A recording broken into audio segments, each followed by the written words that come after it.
seolah-olah atau seakan-akan menjadi pukulan telak terhadap narasi atau pernyataan dari Pak Jokowi, di mana Pak Jokowi juga bilang bahwa debat kemarin itu ada bagian-bagian yang berkaitan dengan rahasia negara, termasuk katanya bukan toko kelontong.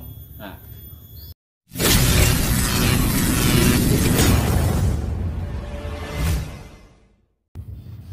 ada narasi baru pasca debat kandidat capres kemarin, yaitu soal rahasia negara. Katanya Prabowo tidak mau menjawab itu karena persoalannya rahasia negara. Dan itu sudah jelas langsung dibantah Anies Baswedan. Karena yang dipersoalkan adalah persoalan-persoalan anggaran yang berkaitan dengan Kementerian Pertahanan, yang itu memang luar biasa besar. Bahkan juga sudah dijawab oleh Pak Mahfud MD bilang, mempertanyakan bagian mana yang dianggap rahasia.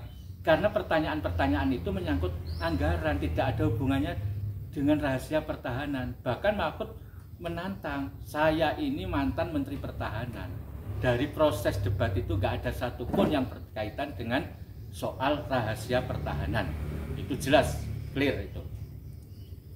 Tanggapan Mahfud ini seolah-olah atau seakan-akan menjadi pukulan telak terhadap narasi atau pernyataan dari Pak Jokowi, di mana Pak Jokowi juga bilang bahwa debat kemarin itu ada bagian-bagian yang berkaitan dengan rahasia negara, termasuk katanya bukan toko kelontong.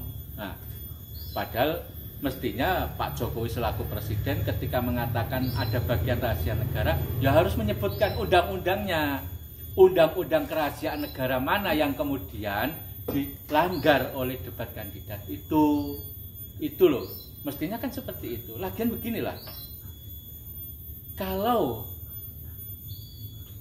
persoalan pertahanan itu menjadi rahasia negara secara keseluruhan, bahkan menurut Pak Prabowo itu sakral, ya gak usah dibuat topik. Yang bikin topik itu kan KPU, bukan Capres, bukan Anies, bukan Ganjar, KPU. Itu yang harus dipersoalkan mestinya KPU. Tapi KPU kan orang juga ngerti undang-undang. Nah, di sini letaknya. Berarti narasi tentang rahasia negara itu apa sih sebenarnya yang terjadi? Itu hanya untuk menutupi kelemahan Prabowo.